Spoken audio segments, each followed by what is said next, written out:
Finally, I will discuss some useful resources, including consulting services and assistance resources that are available whether or not you are part of the UW community, specifically UW researchers and CoMotion Labs members or not.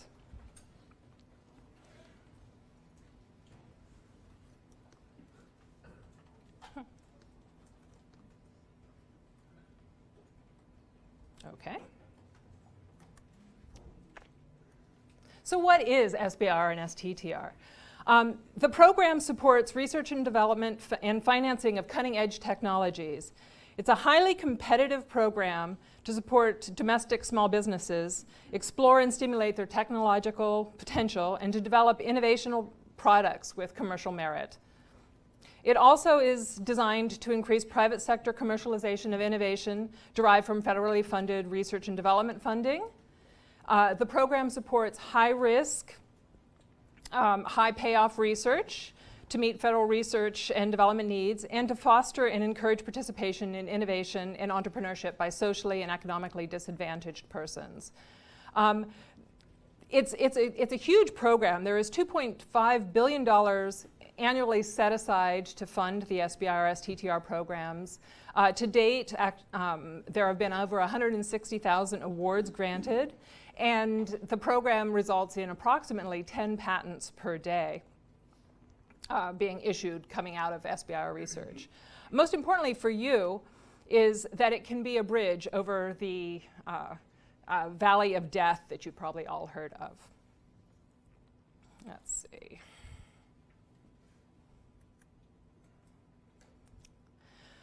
So, the SBIR program has been mandated by legislation. SBIR started first, and it was mandated by the Small Business Innovation Development Act of 1982 with the goal to strengthen the role of innovative small business concerns in federally funded research and development. There are currently 11 agencies with an extramural research budget of over $100 million per year, and they're required to set aside at least 3.2% of their extramural research budget for the SBIR program. The STTR program came later, came in 1992. It's also it's separately legislated, and it's modeled after the SBIR. It's specifically for agencies, federal agencies, with R&D budgets over $1 billion.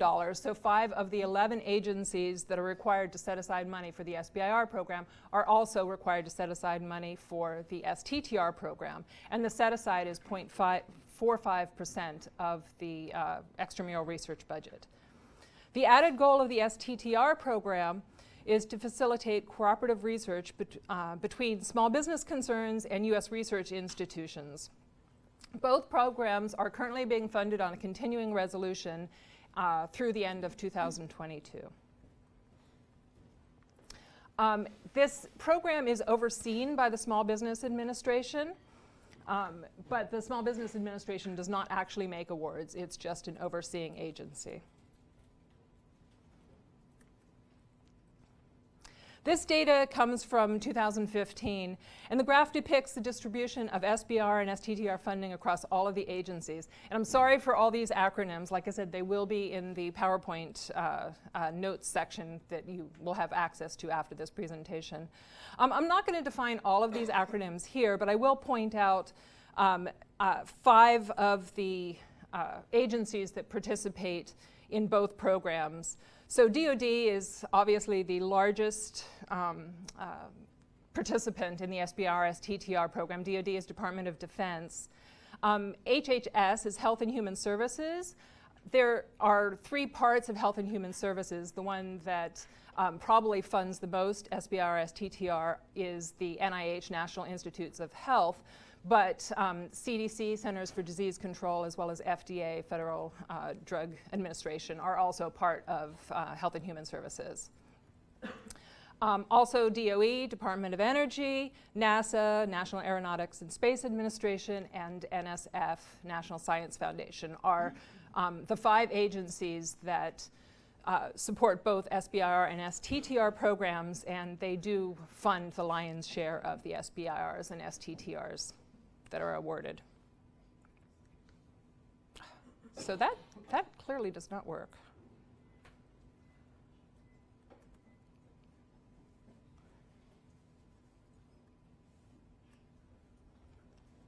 So most new ventures need money to fund their business and support and fuel its growth. And you need to figure out what is the best way for your small business to fund your small business. There are three common ways: debt, equity, and non-dilutive funding. Debt financing means that you're borrowing money. And the pros are you don't have to give up control of your company, and after you've paid back the debt, there is no liability, no future liability. But the cons are that it does require repayment, requires repayment with interest. And you also might want to make sure, or you will want to make sure, that if you're using debt to fund your company, that you are not, that you have separated your business from your personal finances, because that can get kind of messy. Equity fundraising, that's basically exchanging incoming capital for ownership rights. So when people go to angels and VCs, crowdfunding platforms, those are typically equity funding mechanisms or organizations. The pros is typically you can bring in far more cash, so not only launch and survive, but you could also scale your company. The big con that a lot of people see is a loss of control of the company. And finally, non-dilutive funding. Non-dilutive funding, today we're going to talk about SBIRs and STTRs. They're typically grants. It's part of a funding strategy, and as we'll talk about today, and we'll come back to this a little bit later, you should not consider SBIR and STTR funding as the only source of money for your company, because there's a lot of money, or a lot of uses for money that the federal government will not allow for SBIRs. I'm going to try something different. Yes. Okay. So some things to consider. So say you are considering SBIR, STTR versus venture capital funding. If you do your homework and you write a compelling proposal that aligns with the agency needs, you have better odds of receiving SBIR and STTR funding than you would venture capital funding. The federal government is also much more willing to take a risk and fund early stage technology. But remember, SBIR and STTR can't be the only source of funding for a company. One thing that I think is interesting, a lot of people don't think about, is if you are ultimately considering perhaps venture capital funding, if you win an SBIR and STTR award, it's basically telling the venture capitalists, or doing a little bit of the due diligence for a VC, you're basically saying that a group of my peers has reviewed this, they believe that there is scientific and technical merit in my technology, and so it's due diligence for the VCs. And so that might actually help you down the line as you apply for VC funding. So the program itself is broken into three phases. Phase 1 is a feasibility study, Phase 2 is research and development, and Phase 3 is commercialization. However, there is no federal funding that is actually available for the Phase 3, and I'll talk about that a little bit. These three phases, it's essentially where all of the similarities end. Each agency has a large degree of autonomy about how they get to run their program, so you really do need to know what your agency or your prospective agencies, what the spin is that they have on the program. I'm just listing a bunch of the agency differences. Pay attention. If you've submitted a proposal in the past, or if you've submitted a proposal, if you've had a successful proposal in applying to one agency, or if you're a reviewer for a particular agency, that doesn't mean you know what the other agencies are going to want. You can't generalize. So let's see. So make sure you know your agency. And here are a few major differences that you need to be aware of. I'll discuss a little bit more on grants and contracts, but this is just to give you an idea of what some of the differences are. One major difference between agencies that I think merits mention is whether they issue their SBIRs and STTRs as grants or as contracts. the majority of agencies issue their awards as contracts. And I believe even though NSF currently does it as grants, they are looking towards moving towards contracts. And the NIH, which is part of HHS, issues both grants and contracts. They have a small percentage that they issue as contracts, but they're also looking at moving their, increasing the number of contract awards. So when you think about the differences, granting agencies fund investigator-initiated projects from broad topic areas, whereas the contracting agents issue a very specific topic and make awards based on a well-defined statement of work and deliverables. The advantage for contracts, because that might seem a little onerous, the advantage for contracts is that the agency is looking for a very specific thing, and if you build it, they will be your first customer. So there could be an advantage in applying for a contract. So we talked about agency differences. There are also differences between SBIR and STTR, and thus far I've been talking about them as one program. They are actually two programs. After I discuss the differences, I'll go back to talking about them as one program. But I'm going to go through some of the differences now. So the primary difference is that the small business relationship, or the primary difference is the small business relationship with a nonprofit research institution.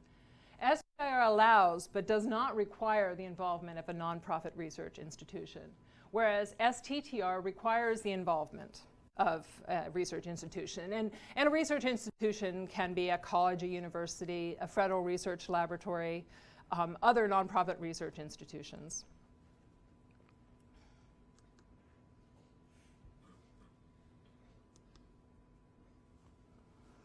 They also differ in the percentage of work that must be conducted at the small business. For an SBIR in phase 1, the company has to conduct at least 67% of the work at the company. And for an STTR, the small business must conduct at least 40% of the work.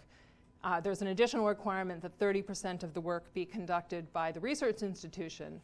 And as long as those requirements, those basic requirements are met, subcontracting is permitted for the rest of that. So you can decide what to do for STTR with the remaining 30% or for an SBIR with the remaining one-third. One-third. I thought I made a mistake there. Another key difference is the primary employment of the PI, the principal investigator.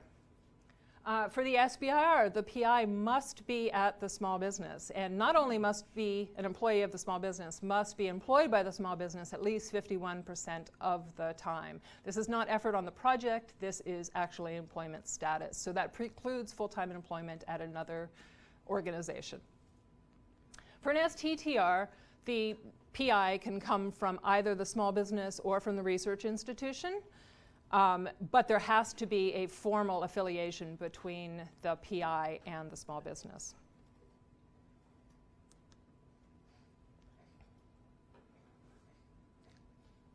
So who can apply?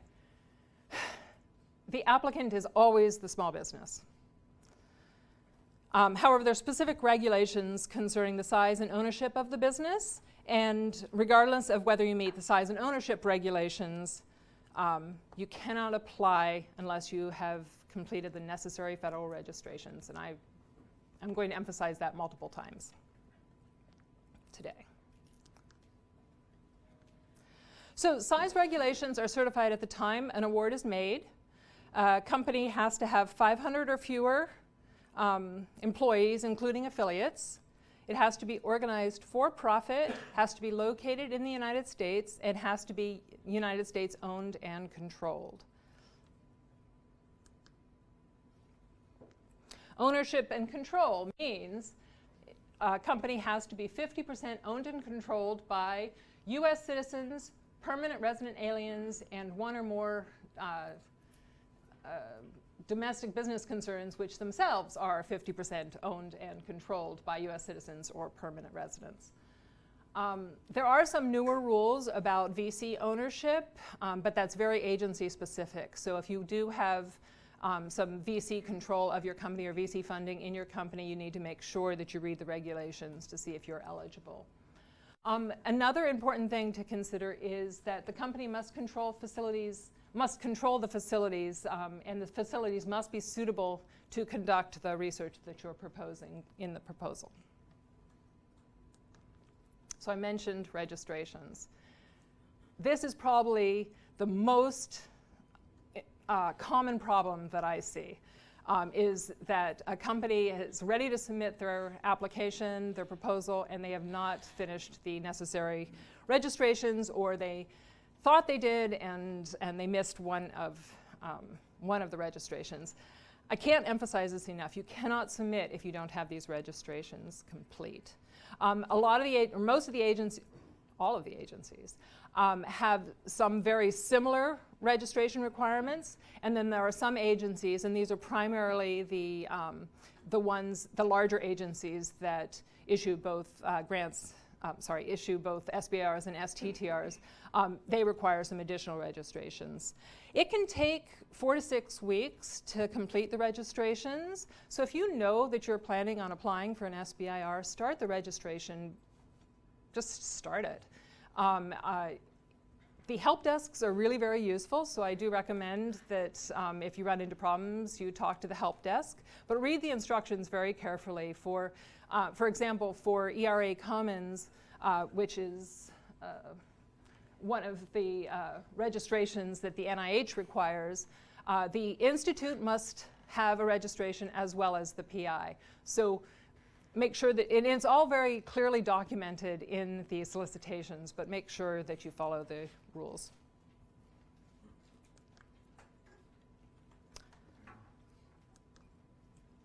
So is SBIR or STTR right for you?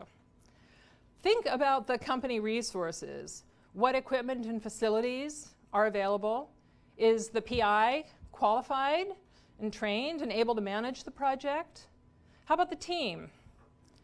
Does the team have complementary expertise? Are the consultants credible? If you don't have the appropriate resources now, that's okay, but where are you going to get them? Think about all of those things. And also think about what other capital you might need to continue with the business, to continue to run the business. Because like I said, the federal government doesn't fund all aspects of your business.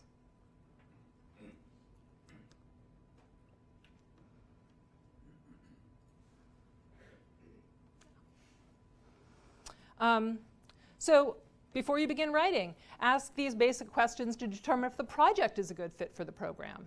Remember, the purpose of the SBIR and STTR is to support domestic small businesses as they explore and stimulate their technological potential, and to develop revolutionary products with commercial merit.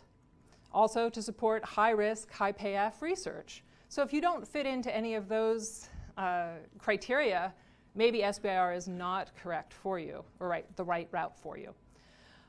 Finally, consider how the proposed project will fit into the overall company strategy. And this is a risk particularly with contracting agencies, because a contracting agency asks you to come up with a specific solution to a topic that they have put out. And if you apply for that and receive that kind of a contract, you might end up getting distracted. Are the valuable resources of the company going to be distracted by working on that contract and not working on the plan that you had originally, the company strategy that you had originally laid out? So you want to make sure. So now you've decided, okay, SBIRs and STTRs, that is appropriate for my company and it's appropriate for my project. Now it's time to do some homework. As I mentioned, each agency is different. You need to do some homework to determine which agency is most likely to fund your project. You need to understand their mission, their research priorities, and how they select winning proposals. Each agency maintains specific sites for the SBIR and STTR programs, and you can explore their websites, and there's a wealth of information that's available to you. You want to understand the agency's mission, their research priorities, and the process and requirements for their SBIR and STTR. Some of these websites even provide sample SBIRs that have been awarded in the past. There is a treasure trove of information if you choose to look for it within each of the agency websites. To help choose the best agency for the program, for your project, you can search for open, closed, and potential solicitations for each of the agencies. And SBIR.gov is a good place to start. SBIR.gov is the general website for all things SBIR. But you can do a search, a keyword search, and look for open solicitations, but you can also look at closed ones, so you can get an idea of what has been, what kinds of topics have been issued in the past and by what agencies. NIH goes a step further, and they have their own tool for searching past awards, so you can actually find out who has won what. So you can do a keyword search and find out if somebody, use some of the keywords that you might use to describe your project and see what kinds of things have been funded similar to your project. And by what agency, or the agency's NIH, maybe by what institute, and you might be able to contact people and ask questions. But certainly you will get at least the abstract and who the PIs are, how much has been awarded.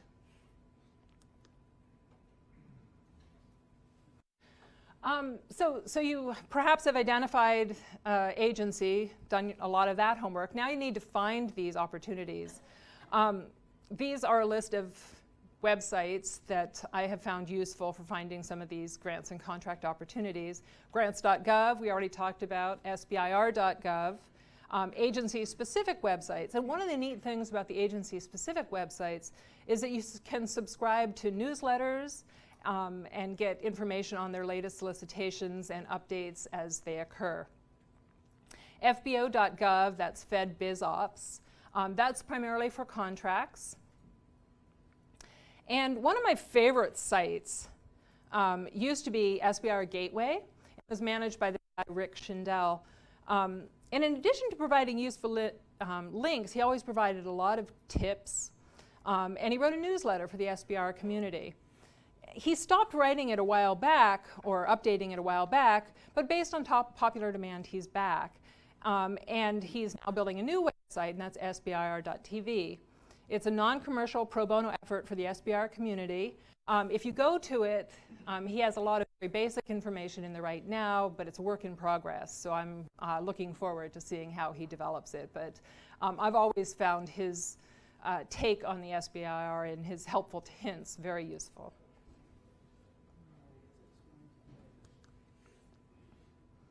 Here's the grants.gov homepage, and I just pulled this out a day ago. So apparently they have a new mobile app, which I have not downloaded or played with, but I guess, as you're sitting on your long commute on the bus after the viaduct closes, you can have your little mobile app and you can look for grants while you're commuting. So I think that's kind of cool.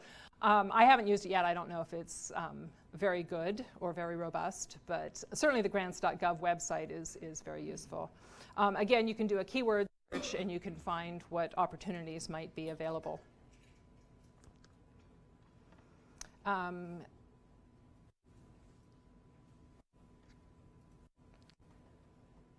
SBIR.gov, again, this is the generic everything you want to know about SBIR in one place. There's two places that you can search here. You can go to searching the large circle, search open funding topics. You can search there. Or you can go to home links and find participating agencies, and that's how you can get to the agency-specific websites. And again, you can do keyword searches for those. And finally, Fed BizOps.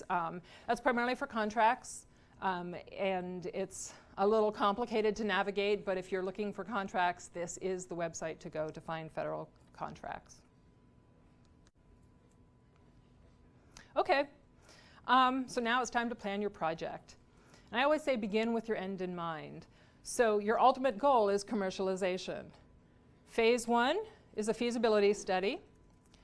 You need to know what your final product is going to look like, but don't propose to build it in phase 1. Phase 1 is not a lot of money, not a lot of time. So you want to focus on addressing a hypothesis-driven question regarding the feasibility of some aspect of your project that you expect to develop more in phase 1, or phase 2, sorry. But don't overpromise with time or money or the product because the reviewers will see through that.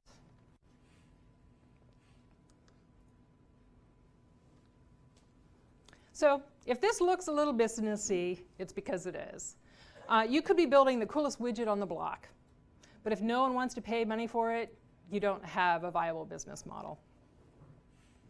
CoMotion provides some basic training for UW researchers as they think about commercializing their technology. But essentially, we're trying to get researchers to think about the technology with the customer's problem in mind. So these are kind of questions that you need to think about. Who are your customers? What is your customer's problem that your solution is going to solve? What value will you deliver to the customers?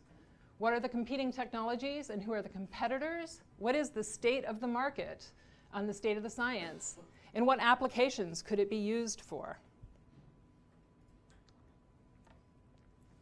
Next, identify potential hurdles that might impede the success of your project. These are some, I've identified a couple of hurdles or things that, categories of hurdles that you might run into. You're going to need to address those hurdles in your proposal. If you don't, the reviewers will ask you why, and you might get a negative review. Not all agencies require a detailed commercialization plan as part of the proposal. However, you should address your commercialization strategy anyway. Reviewers want to see that you have thought about the path to commercialization. And remember, one of the goals of the SBIR STTR program is to commercialize your technology. So you do want to think about this before you write your proposal. Is there a market? Has a competitive analysis been done? How will the company generate revenue? What additional resources will be needed to achieve commercialization? And have the sources of these resources been identified? So just to summarize, at this point, you have identified an appropriate agency, you have found an opportunity, you have read the solicitation instructions carefully, and you know when the deadlines are. You have defined your product development project, and you have developed a credible commercialization plan.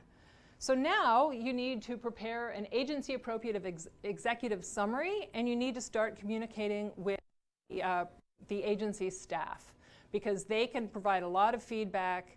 I've had a lot of experience helping teams write SBIRs and STTRs, but the program staff has seen a lot more applications go through their desk and seen what gets funded, and have heard from the study sections or the review process, have heard the concerns of the reviewers. So, and they also know from their higher ups what types of things are going to be funded.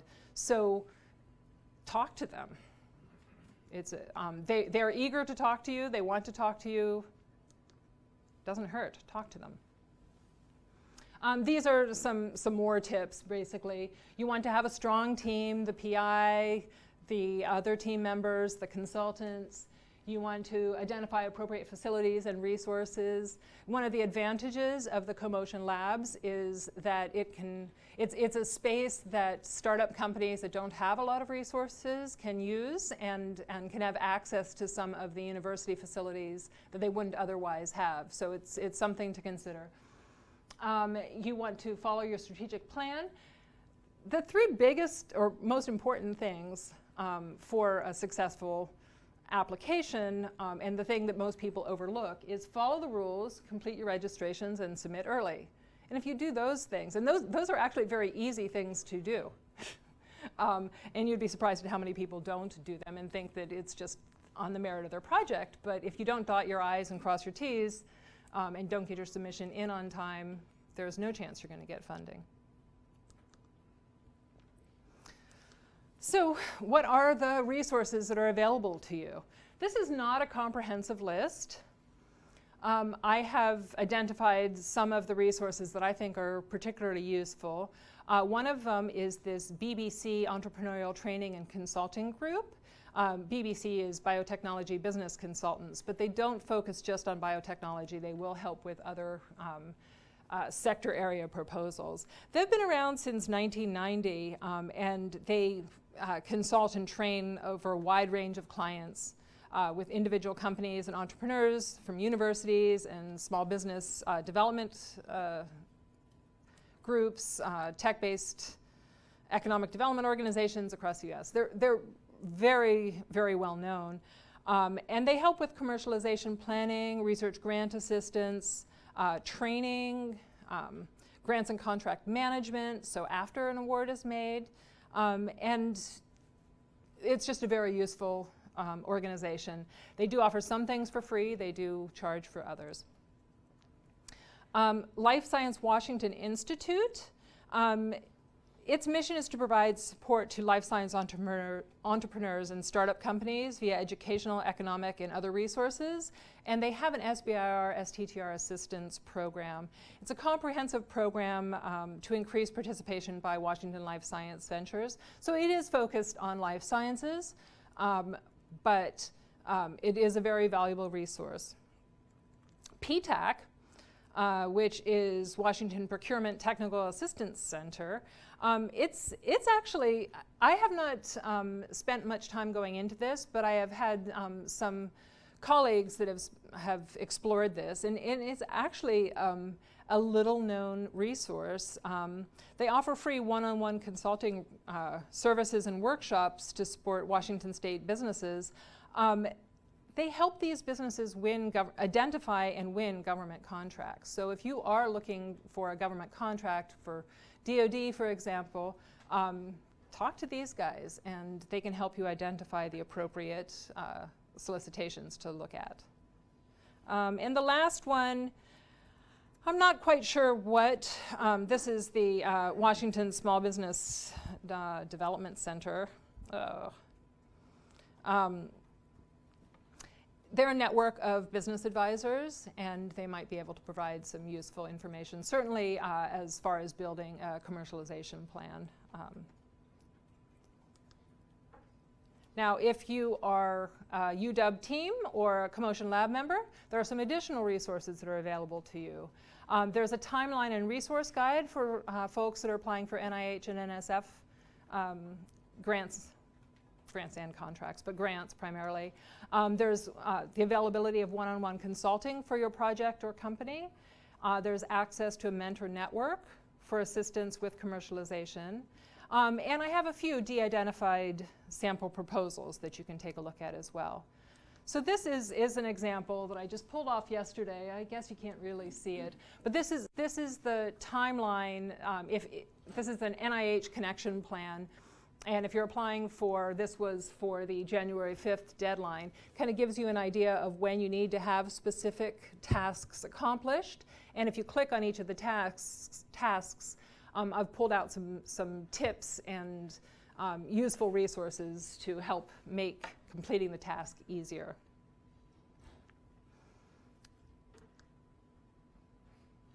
So I have also made a list here of the upcoming deadlines. Actually, they're not really upcoming, it's just the year-end deadlines. The 5 agencies at the top of this chart are the ones that issue both SBIR and STTR, and you can see that all except for NASA have multiple deadlines throughout the year. The ones at the bottom, the 6 on the bottom, they only issue SBIRs, and they have a little bit more variability in their timeline for releasing the submissions and their deadlines for submissions.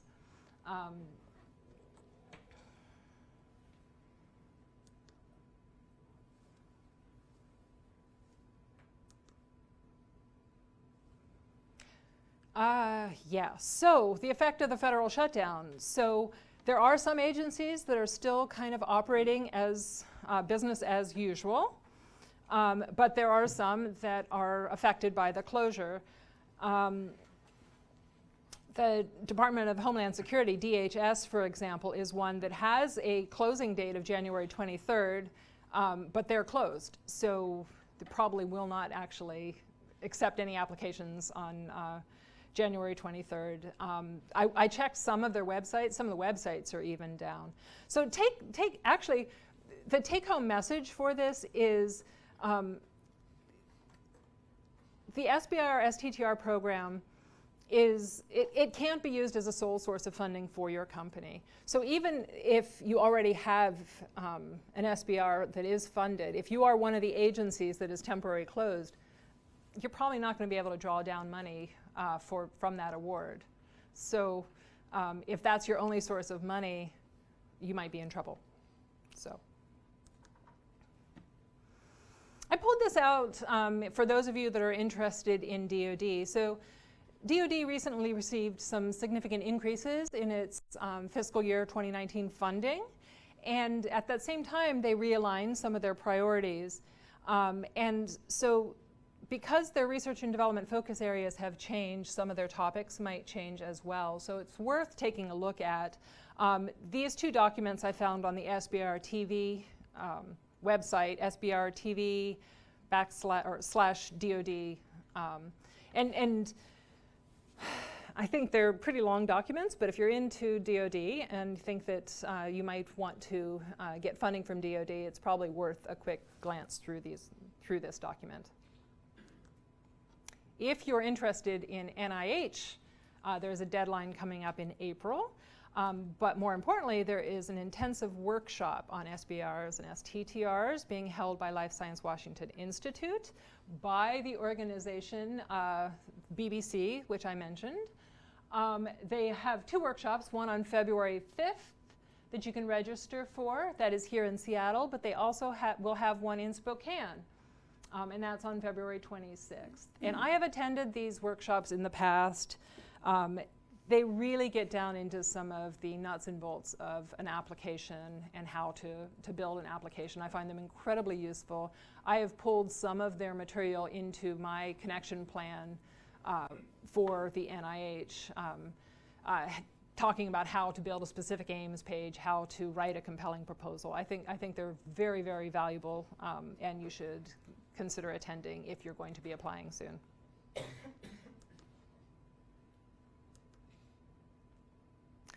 That's it. I wanted to make sure I had left plenty of time for questions.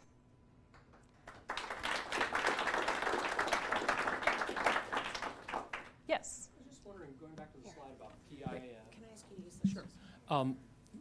The slide about PI employment requirements for SBIR and STTR.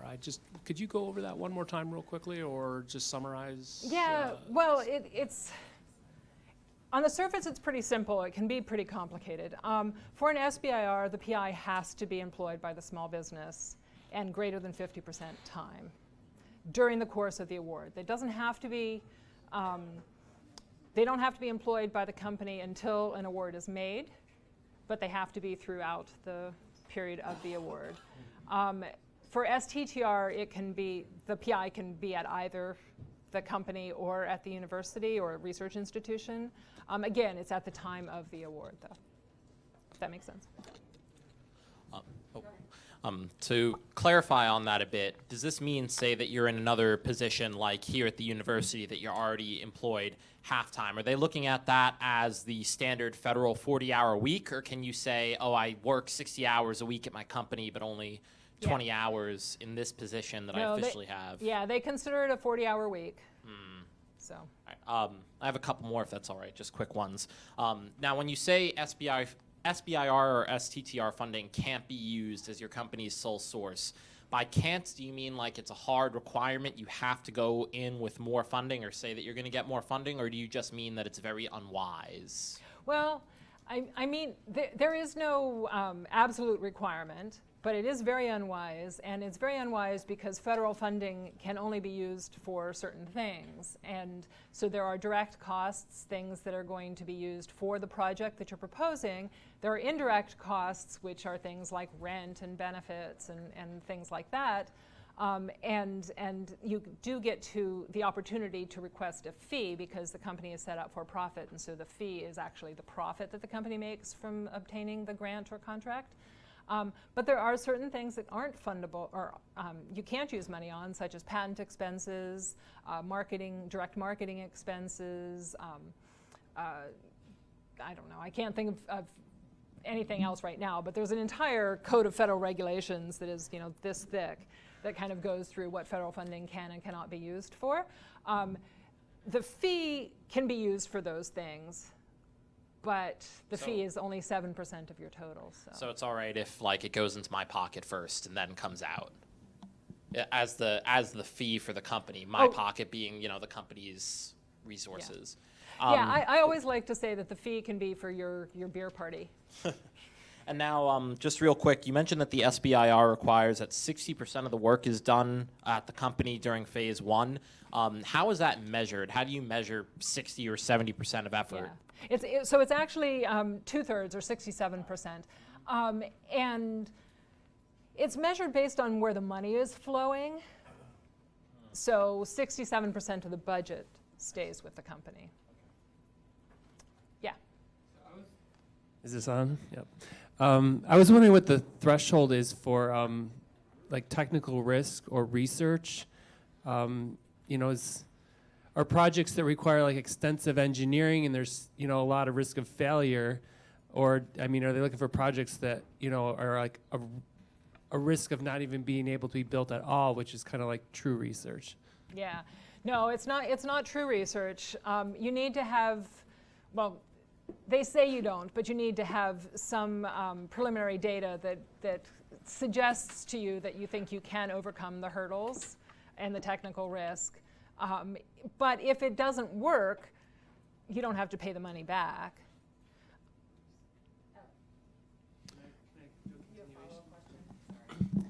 I'm thinking at the other end of the scale where, if you're doing a lot of engineering, but it's not necessarily considered research in the eyes of a scientist, how close to fundamental research does a project need to be? Well, you have to make sure that you're proposing something that is going to lead to commercialization, right? So if you just have some engineering project that is interesting, that's probably more research than would be funded by an SBIR or an STTR. Talking about the funding, if you're awarded, is that coming typically in a lump sum, or is that over a period of time, or potentially even gated based off of performance metrics? So it depends on agency. So for DoD, it's definitely gated.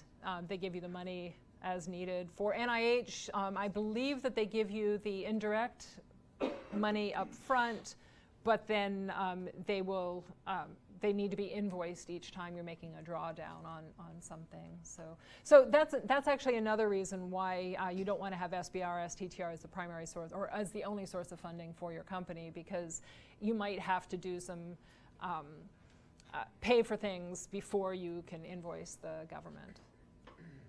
Yeah. I'd like to talk a little bit about indirect costs. Mm-hmm. Is there a set rate?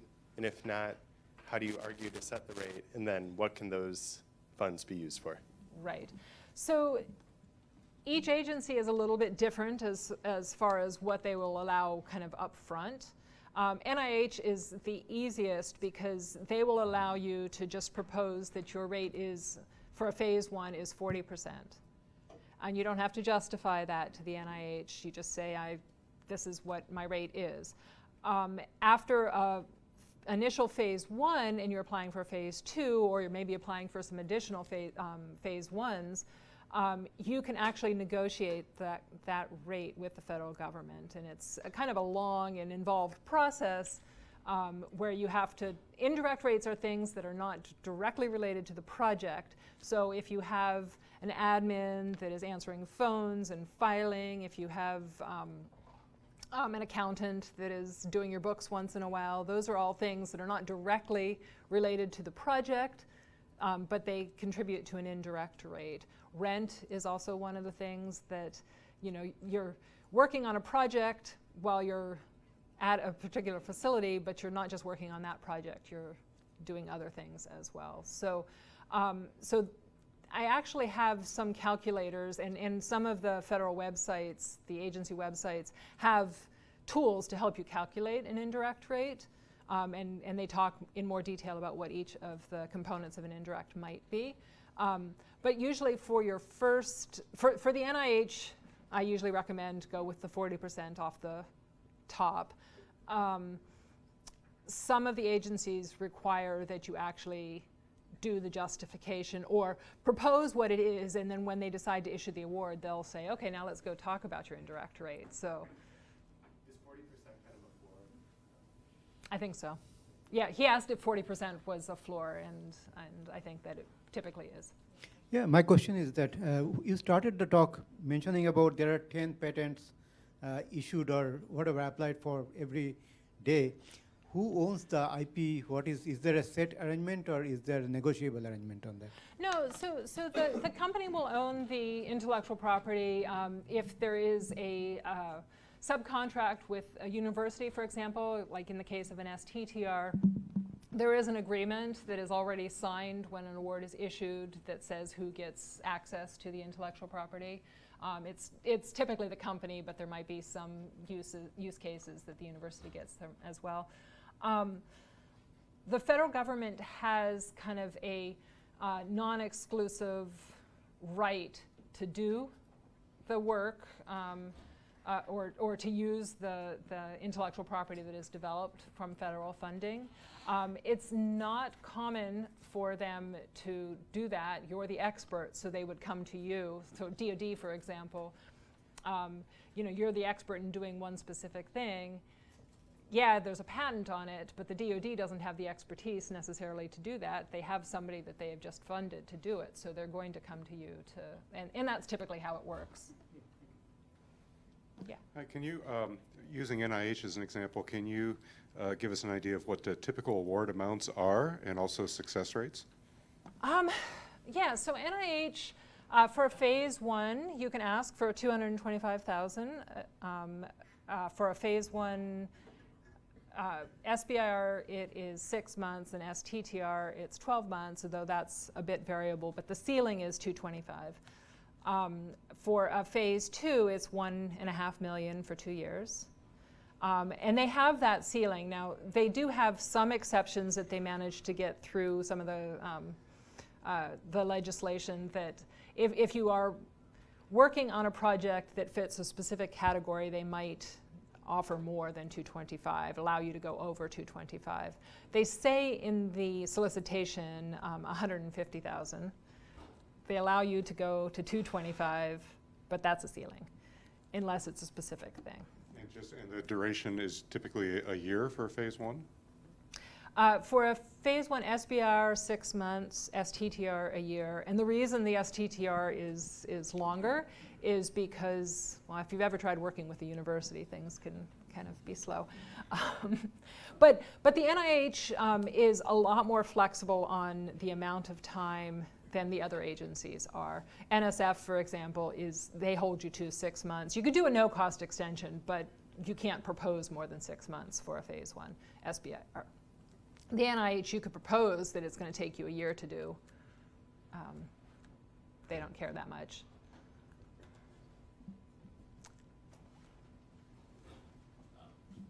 Do you know, with regards to SBIRs and STTRs for the Department of Defense, is that exclusively non-classified research? Does it have to be, or do they also have projects where it requires a clearance for you to work on, or would require you to get a clearance for the award to be given in the case of like very sensitive defense projects? Right. You know, that's an interesting question, and I don't know if I'm going to answer it absolutely accurately. I know that as I read these solicitations, they always have some little caveat about not having clearance and that these have to be non-sensitive projects.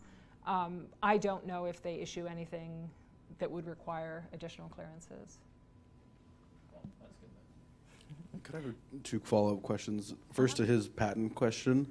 Yeah. Do they, so they, after 4 years, they have royalty-free access to it? Did it sound like you were mentioning do they try to work with you after that to like set up a contract for it? Is the standard thing? Okay, Yeah. awesome.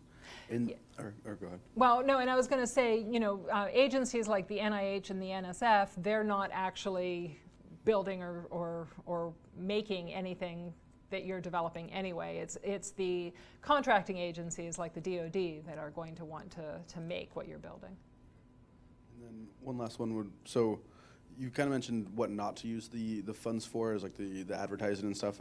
Could you mention some like best use cases of the funds for them? Would it be like phase one, the feasibility, like market research and that kind of stuff? So you can't do market research with the federal dollars. You can do it with the fee because that's, you know, beer parties and market research. Is that what you're asking? Yes. So what would you advise if you were going into a phase one, the best use of those funds? So phase one tends to be a lot of personnel time and supplies and maybe contracting with somebody that's going to be doing some specific work for the project. All right, we have a question from Spokane. As a follow-up to the timeline and completing the funded project, how do they check your progress, and are there milestones to hit by certain dates? Each agency is a little bit different. DoD is checking you all the time. I think they probably come in once a month or at least have a conversation with you once a month to make sure that you're doing, because they are contracting with you to build, you know, widget X.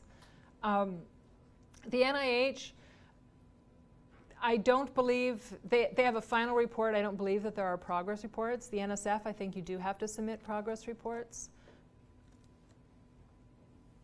Okay, we have one more question. Anyone? All right. You've talked. Okay. You mentioned that CoMotion has, sorry. Go ahead. Yeah, CoMotion has some support for us available. And I would like to explore more about it sometime, you know. Who is the person or what is the best resource on that? So are you a university faculty or are you? I am part of the CoMotion here. Labs here at Fluke Hall? Yeah. I have a company here. Okay, all right, and here at Fluke Hall? Yeah. So talk to Yuli and he'll put you in, or email me directly and we can talk. Yeah, great. Thank you. Just a comment. Thank you for doing this. And I was just going to say, for my advice for people that participate in this program is to find a way to get involved with the SBIR program, do a review session. So you may not have access, but maybe the PI you work with through the university can request, I want to be a reviewer for one of these sessions. And it is the best way to figure out what goes on with these programs. Yeah. So No, thank you for doing this. Yeah, no, that's absolutely true. And NSF is always looking for reviewers, NIH is as well. So yeah, I think that's an excellent point. Okay, thank Great. you, Jeanette. Thank you.